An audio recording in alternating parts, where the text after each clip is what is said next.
আপনারা জানেন যে পৃথিবীতে সভ্য মানুষের যে দুনিয়া, আধুনিক যে রাষ্ট্র এবং নগর রাষ্ট্র, গ্রিক এবং রোমে যে নগর রাষ্ট্রের সূত্রপাত হয়েছিল তারই ধারাবাহিকতায় পৃথিবীতে এই আধুনিক যে নগর রাষ্ট্র সভ্য দুনিয়া এটার গোড়াপত্তন হয়েছে। তারপর আপনি দেখেন বর্তমানে জাতিসংঘ নামে যে সংগঠনটি আছে, যেটি পুরো পৃথিবীব্যাপী একটি বড় সংগঠন। এটি মানব দরদী সংগঠন, এটি পৃথিবীকে যুদ্ধ থেকে মুক্ত করার সংগঠন, মানুষকে সভ্যতার দিকে নিয়ে যাওয়ার সংগঠন, মানুষে মানুষে হানাহানি রেষারেষি অর্থাৎ রাষ্ট্রে রাষ্ট্রে হানাহানি রেষারেষি যুদ্ধ বন্ধ করার একটি সংগঠন। এই সংগঠনের 193টি সদস্য রাষ্ট্র বর্তমানে রয়েছে। এই 193টি রাষ্ট্রের মধ্যে বাংলাদেশও একটি রাষ্ট্র, যার জন্ম আজ থেকে 53-54 বছর আগে। এখন শুধু বাংলাদেশ নয়, পৃথিবীর যে কোনো দেশে একটা রাষ্ট্রের 3টা স্তর থাকে। একটা পার্লামেন্ট অথবা লেজিসলেটিভ কাউন্সিল বিভিন্ন দেশে বিভিন্ন ফর্মে থাকে। রাজতান্ত্রিক দেশে একরকম, গণতান্ত্রিক দেশে একরকম, কমিউনিজম দেশে একরকম, আর সেমি ডেমোক্রেটিক কান্ট্রিতে আরেক রকম ভেদ থাকতে পারে। কিন্তু মূল কথা হচ্ছে একটা রাষ্ট্র পরিচালনার জন্য যে আইন দরকার সে আইনটি তারা প্রণয়ন করে দেয়। সে আইনের ভিত্তিতে রাষ্ট্রে একটি সরকার থাকে যারা এগুলা সব ইমপ্লিমেন্ট করে। আর এই আইনকে ব্যাখ্যা বিশ্লেষণ এবং মানুষে অন্যায় করলে সেটার বিচার করার জন্য একটি বিচার বিভাগ রয়েছে। তাহলে আইন বিভাগে একজন প্রধান থাকে যিনি পার্লামেন্টের প্রধান, বিচার বিভাগে একজন প্রধান থাকে যিনি সুপ্রিম কোর্টের চিফ জাস্টিস বাংলাদেশে, আর রাষ্ট্রের একজন প্রধান থাকে যিনি বাংলাদেশের প্রেসিডেন্ট। আর এই সমগ্র রাষ্ট্র পরিচালনা যিনি অ্যাক্টিভলি করেন প্রেসিডেন্টের পরে, তিনি হচ্ছেন বাংলাদেশের হেড অফ এক্সিকিউটিভ, প্রধানমন্ত্রী। তাহলে এই 4টি বিষয় মাথায় রাখতে হবে: রাষ্ট্রপ্রধান, প্রেসিডেন্ট, সরকার প্রধান, প্রাইম মিনিস্টার, পার্লামেন্টের প্রধান, চিফ জাস্টিস, স্পিকার, এবং আপনার জুডিশিয়ারির হেড চিফ জাস্টিস। এই 4টি প্রতিষ্ঠান পৃথিবীর সব দেশে অলঙ্ঘনীয়। তারা যদি কোনো অপরাধ করে, তাদের সে অপরাধ করে তদন্ত করার পর যদি সত্য প্রমাণিত হয়, তাহলে আইনানুগ ব্যবস্থা নিতে কোনো অসুবিধা নেই। প্রেসিডেন্ট কোনো ফৌজদারি অপরাধ করতে পারেন না, তার বিরুদ্ধে কোনো ফৌজদারি অপরাধের তার ক্ষমতায় থাকাকালীন সময়ে তিনি সমস্ত ফৌজদারি কর্মকাণ্ডের ঊর্ধ্বে। তারপর চিফ জাস্টিস, প্রাইম মিনিস্টার অথবা যাকেই বলেন, তারা যদি কোনো ক্রিমিনাল অ্যাক্টিভিটি করে তাদেরকে ক্রিমিনাল আইনে বিচার করার একটি সুযোগ আছে। সাধারণত রাষ্ট্রের অস্তিত্বের জন্য যে পদগুলো হাজার হাজার বছরের মানুষ তৈরি করেছে, যেগুলোকে পুরা দেশ সম্মান করে, পুরা জাতি সম্মান করে, যেগুলোর উপর ভিত্তি করে একটা রাষ্ট্রের আইন, বিচার, শাসন কার্য পরিচালিত হয়, রুল অফ ল এস্টাবলিশ হয়, মানুষের জীবন, মানুষের মরণ, মানুষের চিন্তা, চেতনা, সাধনা সবকিছুর বিকাশ এবং বিস্তার লাভ করে। সুতরাং যেই কোনো পর্যায়ে, যেই কোনোভাবে এই পদগুলাকে সভ্য রাষ্ট্রের মানুষেরা প্রিজার্ভ করে, সম্মান করে, তারা যদি অপরাধও করে তাদের বিচারটাও সম্মানজনকভাবে হয়। কথাটি কেন বলছি দেখেন, পৃথিবীতে বাংলাদেশে গণ অভ্যুত্থান, গণ আন্দোলন হয়েছে তা না। পৃথিবীর বহু দেশে প্রতিনিয়ত গণ আন্দোলন হয়, সরকার বদল হয়, রিজিম চেঞ্জ হয়, রাজনীতি বদল হয়, রাষ্ট্র বদল হয়ে যায়। কিন্তু একটা রাষ্ট্রে প্রধান বিচারপতিকে একটা ক্রিমিনাল মামলায়, খুনের মামলায়, যে মামলার সাথে তার যে কোনো সংশ্লিষ্টতা আছে, কোনো অসভ্য মানুষও বিশ্বাস করে না।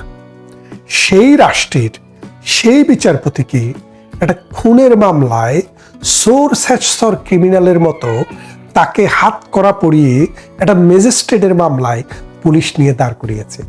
কোত্থেকে? তাকে গড় থেকে। তাকে যদি বলা হতো আসেন, তিনি দৌড়াইয়া চলে আসতেন। কারণ কি? কারণ হচ্ছে উনি তো চোর নয়, উনি সেশন নয়। সুপ্রিম কোর্টের চিফ জাস্টিস ছিলেন, অথচ তার কোনো সেই রকম বিলাসবহুল বাড়ি গাড়ি নাই। তিনি সুপ্রিম কোর্টের চিফ জাস্টিস ছিলেন, পৃথিবীর দেশে দেশে তার কোনো বাড়ি নেই।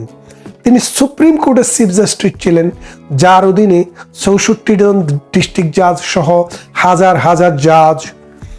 তিনি 64 ডিস্ট্রিক্টের বাংলাদেশে জাজদের খোঁজ খবর নিতেন। সেই ডিস্ট্রিক্ট জাজদের উপরে, হাইকোর্ট জাজদের উপরে, সুপ্রিম জাজদের সবার উপরে চিফ জাস্টিস, তাকে নিয়ে দাঁড় করিয়েছেন এটি ম্যাজিস্ট্রেট আদালতে, তাও খুনের মামলায়, যার কোনো ভিত্তি নেই, যার কোনো সত্যতা নেই, যার কোনো ইনভেস্টিগেশন নেই, কিচ্ছু নেই, জাস্ট একটা মামলায়। এখন একটা জিনিস খেয়াল করে দেখেন, ধরেন আগামীকাল ডক্টর ইউনূসের সরকার পড়ে গেল, পড়ে যাওয়ার পরে ডক্টর ইউনূসকে কি রাস্তায় ধরে জুতা দিয়ে পিটা করবেন আপনি? ডক্টর ইউনূসকে কি গরুর মতো রাস্তায় কি আপনি জবাই করবেন? ডক্টর ইউনূসকে কি হাত মোড়া বেঁধে পুলিশ দিয়ে এই ম্যাজিস্ট্রেট কোর্টে তুলবেন না, কারণ সভ্যতা এটা অ্যালাউ করে না। ডক্টর ইউনূস তার এই 9 মাস 1 বছর সময়ে দেশটাকে যে অনাচার, অজাচার, অত্যাচার, নির্যাতন, নিপীড়নে ঠেলে দিয়েছে, এই চিফ জাস্টিস তার আমল নামায় যদি ডক্টর ইউনূসের 5% ধারণ করতে পারতেন, এই অপরাধ, অন্যায়, দুর্নীতি, অনাচার, স্বেচ্ছাচারিতা এবং নিজের জন্য সুবিধা গ্রহণ করা, তাহলে তিনি আমার মনে হয় আকাশে উঠে যেতেন। সেই জন্য বলছি, এখন আসেন, আপনি কেন সুপ্রিম কোর্টকে সম্মান করবেন? কারণ আপনি যদি সুপ্রিম কোর্টকে সম্মান না করেন, তাহলে নিচের আদালত সুপ্রিম কোর্টের সম্মান করবে না।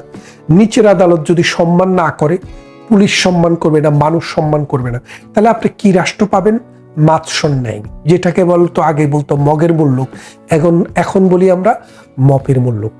তাহলে আপনি দেখেন যে পৃথিবীতে সভ্য মানুষের রাষ্ট্র সভ্য হওয়ার মূল ভিত্তি হচ্ছে রুল অফ ল, আর রুল অফ লটা আপহেল করে হলো কে?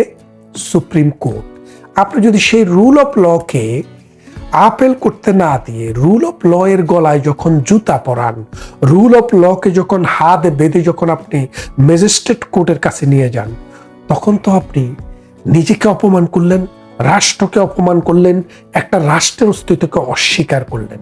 এই রাষ্ট্রের অস্তিত্বকে অস্বীকার করা, রাষ্ট্রকে অস্বীকার করা, রাষ্ট্রকে অসম্মান করা তথা সমগ্র জাতিকে অসম্মান করা। আমাদের জাস্টিস এবিএম খায়রুল হক তিনি কি করেছিলেন? তিনি যে আদালতের রায় দিয়েছিলেন, সেখানে মোট 7 জন জাস্টিস ছিলেন সুপ্রিম কোর্টে। সেই 7 জন জাস্টিসের মধ্যে 3 জন জাস্টিস রায় দিয়েছেন তত্ত্বাবধায়ক সরকার থাকা উচিত হবে না, আর 3 জন জাস্টিস রায় দিয়েছেন থাকাটা উচিত হবে। তারপর 7ম জাজ হিসেবে তিনি চেয়ারম্যান, তিনি যেই 3 জন তত্ত্বাবধায়ক সরকারের বিরুদ্ধে রায় দিয়েছেন তাদের সাথে ঐক্যমত্য পোষণ করেছেন। তার মানে ডিসিশনটি উনি নিয়ে আসেননি। যখন ব্যালেন্স হয়েছে 2 সাইডে, তিনি ব্যালেন্সের এক সাইডে গিয়েছেন। এখন তিনি সুপ্রিম কোর্টের জাজমেন্টে কি বলেছেন? বলেছেন যে বাংলাদেশে যে কনস্টিটিউশন আছে বিদ্যমান, যে কনস্টিটিউশনের অধীনে তিনি সুপ্রিম কোর্টের চিফ জাস্টিস, সেই কনস্টিটিউশনের ফান্ডামেন্টাল প্রিন্সিপালের সাথে এটা সাংঘর্ষিক। এখন যেহেতু সাংঘর্ষিক, সেহেতু তিনি মনে করেন এটা না থাকাই ভালো, এবং এটা না থাকাই ভালোটা আমরা প্রমাণ পেয়েছি 3 বার।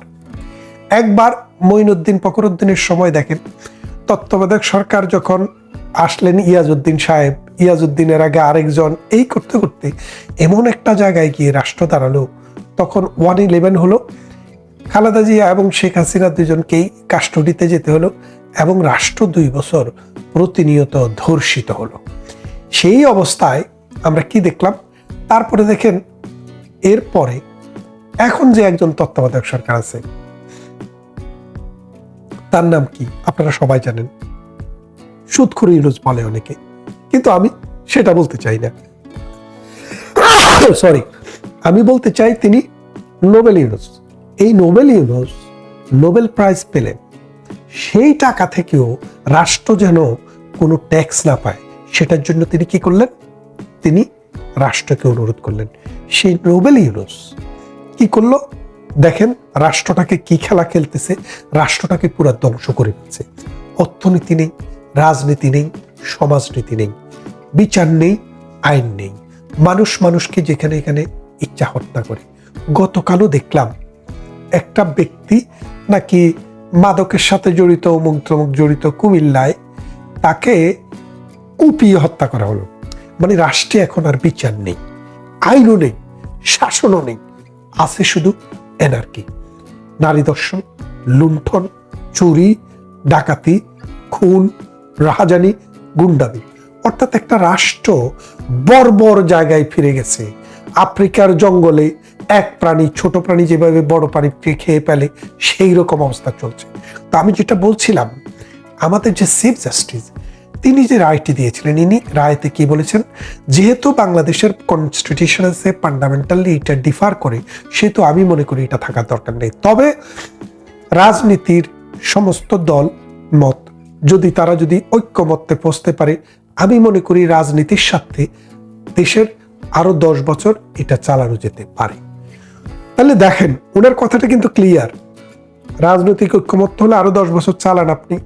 তার মানে উনি যখন রায় দিয়েছেন, তারপরেও 14 এবং 18 নির্বাচনে, এই দুটি নির্বাচনের কথা তিনি বলেছিলেন। তারপর উনার সাথে উনি কিন্তু ঐক্যমত্য পোষণ করেছেন।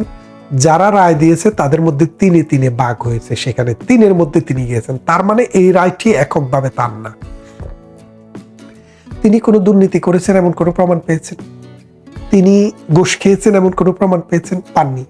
এটা মানুষ, যে মানুষটা ছিল ফেরেশতার মতো, এই মানুষটা বিচার কার্যে থাকার সময় বাংলাদেশের কোনো জাজকে টাকা দিয়ে তাকে পরিবর্তিত হতে হয়নি। এই জায়গা থেকে আরেক জায়গায় যাবে, টাকা দিয়েছে চিফ জাস্টিসকে, অথবা কেউ খুনের মামলা থেকে বাঁচার জন্য চিফ জাস্টিস টাকা নিয়েছে, অথবা কোনো মামলা পক্ষে রায় দেওয়ার জন্য এরকম কোনো অভিযোগ কখনো আমরা কোনো কালেই জাস্টিস খায়রুল হকের বিরুদ্ধে শুনিনি। ইভেন তিনি যখন আইন কমিশনের চেয়ারম্যান ছিলেন সুদীর্ঘ সময়, তখনও তার বিরুদ্ধে এরকম কোনো অভিযোগ ওঠেনি। তিনি একবার অসুস্থ হয়ে বিদেশে চিকিৎসার জন্য গিয়েছিলেন, প্রধানমন্ত্রী তাকে 19 লাখ টাকা দিয়েছে, কারণ তার সেরকম টাকা পয়সা নেই। এখন দেখেন, শুধু উনি না, বাংলাদেশে কিন্তু আরো অনেকেই প্রধানমন্ত্রীর এই তহবিলের টাকা নিয়েছেন। মির্জা ফখরুল ইসলাম সাহেবকেও কিন্তু 20 লাখ টাকা দিয়েছিলেন, যে আপনি সেরকম বেশি টাকা নেই, রাষ্ট্রের জন্য আপনি খরচ করেছেন, সারা জীবন আপনার যৌবন ব্যয় করেছেন, সুতরাং রাষ্ট্র আপনাকে অনার করল। এখন তাহলে ফখরুলে নিলে কোনো সমস্যা নেই, মাইনুদ্দিন খান বাদলে নিলে কোনো সমস্যা নেই, হাসানুল হক ইনু নিলে কোনো সমস্যা নেই, অথবা বিএনপির অন্য কোনো নেতা নিলে কোনো সমস্যা নেই। শুধু সমস্যা হলো চিফ জাস্টিস খায়রুল হক নিলে। তিনি কোনো অন্যায় রায় দেন নাই জীবদ্দশায়। দেখেন, আওয়ামী লীগ সরকারের সাথে যখন সমস্যা সৃষ্টি হয়, সাবেক চিফ জাস্টিস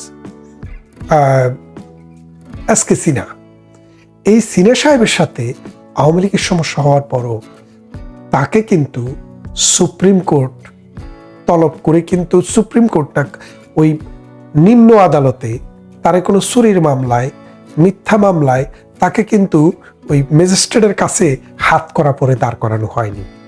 তিনি বিদেশ চলে গেছেন, সম্মান নিয়ে গেছেন, বিদেশে আছেন, ফার্স্ট ক্লাসে করে গেছেন। কিন্তু আজকে যা হচ্ছে, এটা অসভ্যদের শাসন। এই অসভ্য মানুষেরা, এই শুয়োরেরা যারা রাষ্ট্র এখন চালাচ্ছে, তারা শুয়োর।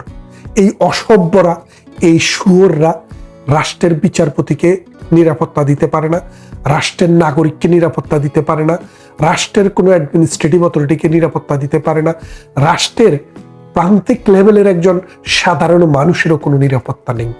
আইন নেই, বিচার নেই, শাসন নেই, আছে শুধু মব, চাঁদাবাজ, ধর্ষক, খুনি, রাজাকার, আলবদর, ধর্মন্ধ, সাম্প্রদায়িক গোষ্ঠী। এদেরকে দিয়ে প্রতিনিয়ত যে জাতি শান্তিপ্রিয় জাতি, সেই শান্তিপ্রিয় জাতিকে খুন শেখানো হচ্ছে।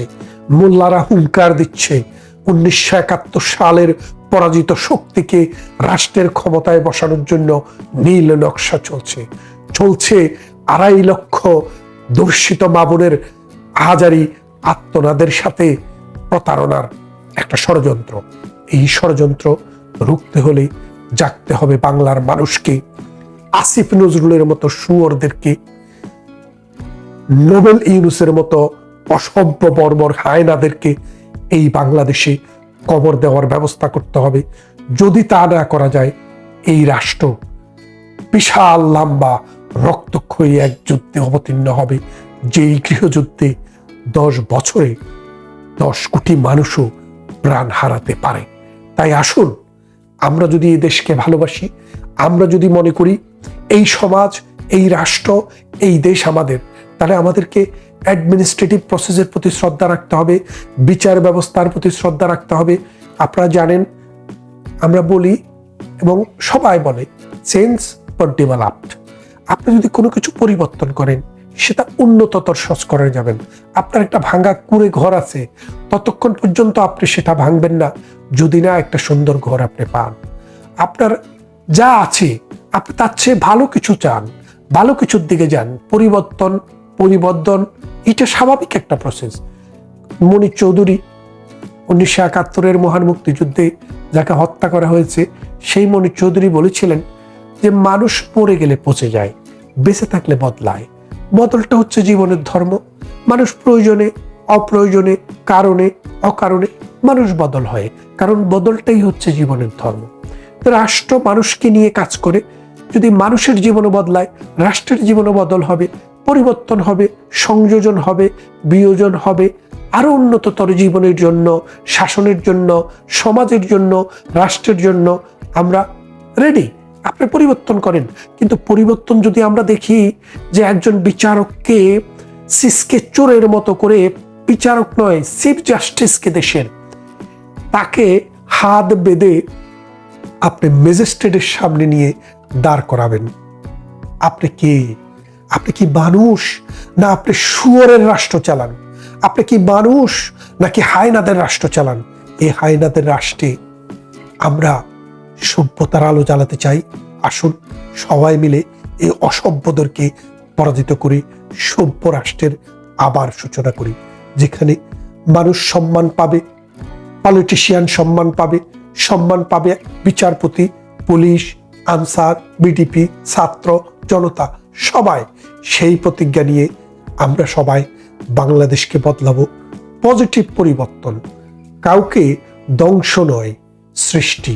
আমরা সৃষ্টির উল্লাসে, সৃষ্টি সুখের উল্লাসে মোর বুক হাসে।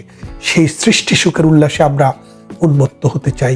আমরা ধ্বংসের জন্য, হত্যার জন্য, ধর্ষণ, রাহাজানি, খুন, ছিনতাইয়ের জন্য এই দেশটাকে অভয়ারণ্য করে দিতে চাই না। ভালো থাকবেন।